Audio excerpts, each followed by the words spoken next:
ஹியூமனிட்டிங்க ஒரு மிகப்பெரிய பிரேக் த்ரூக்குள்ள நுழையுது.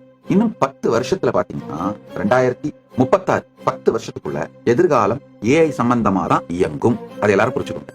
ஒரு சாதாரண விஷயமான ரூமை எப்படி கிளீன் பண்ணணும் அப்படிங்கறதுல ஆரம்பிச்சு உங்க பர்னிச்சர்ஸ் எப்படி அடுக்கணுங்கிறதுல இருந்து உங்களுடைய வாழ்க்கையோட மிக உயர்ந்த நிலையை எப்படி அடையிறதுன்றது வரைக்கும் எல்லாருமே ஏஐயோட நாலேஜையும் எக்ஸ்பர்டைஸையும் எடுத்துக்கிட்டு தான் செயல்பட போறாங்க.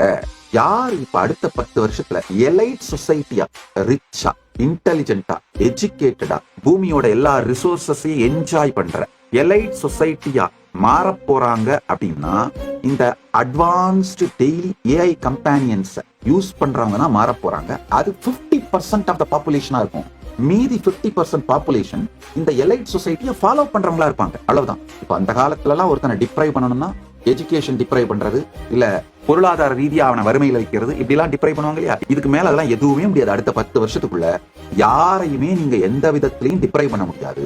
டெய்லி ஏஐ கம்பேனியன்ஸை யூஸ் பண்றவங்க எல்லாருமே எலைட் சொசைட்டியா மாற போறாங்க. அது 50% ஆஃப் த பாப்புலேஷன் அப்படிதான் ஆக போகுதுங்க.